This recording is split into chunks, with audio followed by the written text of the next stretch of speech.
What you're looking at here is my guitar string action in 2017. This is literally how I played guitar and practiced guitar for the first 16 years. And I was able to achieve some pretty good speed with this setup.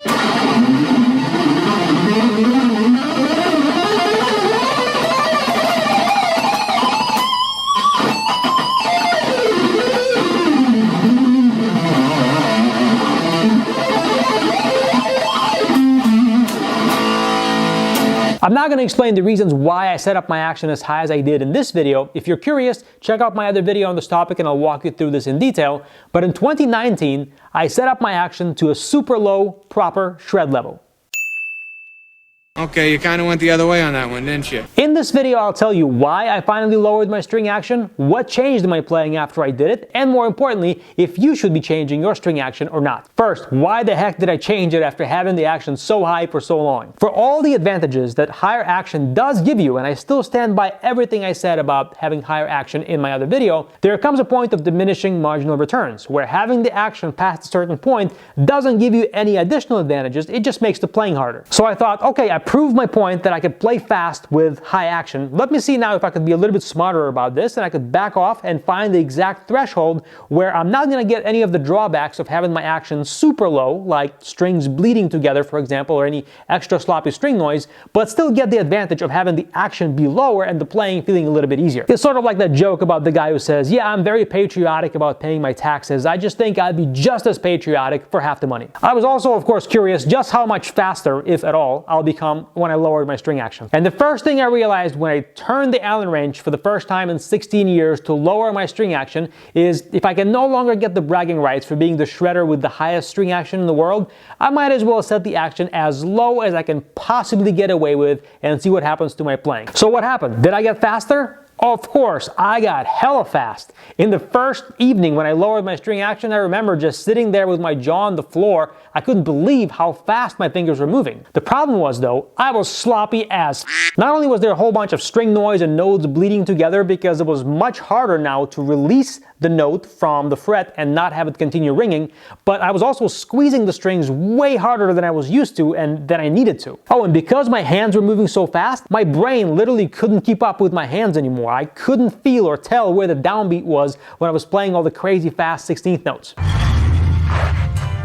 Damn, these things are fast. And that leads me to my first lesson here for you. If you set up your guitar with the lowest string action you can, with the thinnest string gauge you can find, sure, your hands are going to move faster immediately. Problem is, though, much of that extra speed is going to be unusable. It's going to be really sloppy and you're not going to want anyone to hear you play that fast. That's because guitar speed, or at least the kind that you would want other people to hear, has almost nothing to do with how fast you wiggle your fingers or how fast you move your pick. It's a result of a combination of things coming together, like efficiency of motion in both hands, excess tension control, two-hand synchronization, picking hand articulation, mental processing of being able to hear those fast notes before you play them, and so on. And if you play with glaring weaknesses in your technique biomechanics, like picking hand or fretting hand, finger independence, if you play with sloppy two-hand synchronization, with poor string noise control, excessive tension, and so on, then setting your guitar up with lower action is going to be like running with your shoelaces still tied together as before, only now instead of the wind being in your face, it's now at your back. Yeah, you will move a little bit faster, but you're also going to fall over more often. Now, the obvious exception to what I'm saying is if you already are a great player with good technique and you can play at least, say, at 200 beats per minute in 16th notes or faster, and you want to maximize the playability of your guitar, then yes, of course, lowering the string action will make your playing feel a little bit easier. Just don't expect lowering the action to do all the work of building your technique and building your speed for you. That's my point. But then, of course, if you are playing at 200 beats per minute in 16th notes or faster, you already know that. I'm just explaining this for everybody else who is not at that level yet but wants to get there. After my initial excitement over how fast my hands were moving wore off, I realized it was going to take a lot of work to make that extra speed mean anything. So I spent the better part of the next 2 months building up a lot of control, especially in my fretting hand, because I was so used to fretting notes with quite a bit more force that I now needed to do. And because I'm used to picking the strings really hard, and that did not change with lowering the action, the hand independence demand for my technique shot way up. It went through the roof because I now needed to get used to fretting notes with way less effort than I was used to doing while hitting the strings just as hard as I did before. So that took a lot of concentration to do, and I was practicing at least 90 minutes a day in those 2 months to train my fretting hand to use less tension. Now keep in mind, it's not like I was a beginner learning this for the first time. My top speed, even with that crazy high action, was around 1,000 notes a minute with most scales and scale sequences, and still it was a challenge, even though I was a pretty advanced player. And besides the fretting hand tension control issue, the other big challenge I had, which I expected to face,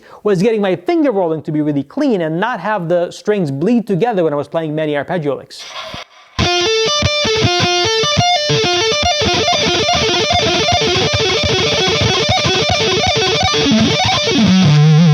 So when all was said and done and I finished going through the whole transition phase of getting used to the new guitar setup, how much did my playing actually improve? And how much of the improvement was due to me lowering the string action versus me just focusing on guitar technique fundamentals that would have improved anybody's speed? The answer is, I don't know, probably not much. And here's the second big lesson here for you. If you're looking to build permanent guitar speed, the kind that sounds good, that's accurate, that's clean, that's reliable, that you want other people to hear, you're not gonna get it by chasing huge guitar setup adjustments. If you already play regular gauge strings like 9 or 10s, you know, all the common gauges, you're good. You don't need to change to a lighter gauge. You aren't gonna get any magical shred superpowers from doing it. If your string action is already super low, you will actually benefit from raising it just a little. You don't have to raise it to a super high crazy level, just a little bit. And I'll go through the advantages of why it's best to raise your action a little bit in my other video on this topic.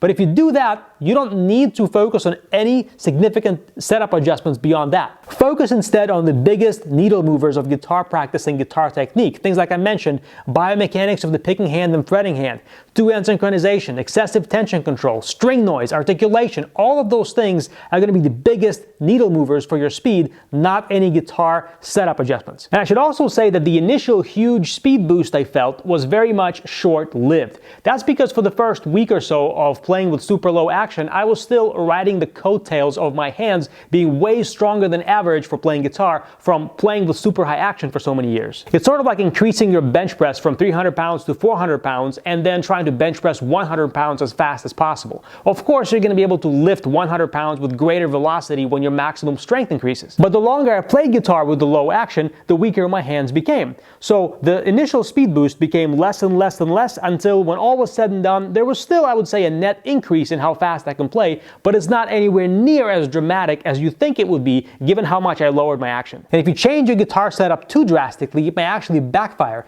because it's going to take you quite a bit of time to get used to playing guitar set up in a different way. So take it from Yngve. Don't do it unless you know what you're doing. And on that note, if you want me to show you 5 of the biggest guitar progress accelerators that I found over the last 20 years of playing, lowering the string action wasn't one of them, I promise. Hit the link below. I'm going to show you what they are and what you can do to apply them in your playing starting today. And the best part is, the less practice time you have today, the better these things work because they improve your results per minute of practice time. And of course, the less time you have to practice, the more each minute matters. So if you want to know what these things are, hit the link below, enter your email address. It's free. I'll send it right over to you. If you like this video, hit the like button, subscribe to this channel, hit the bell so you're notified every time I upload a new video just like this for you. This is Mike Filipov, guitar practice expert from PracticeGuitarNow.com. I'll see you next time.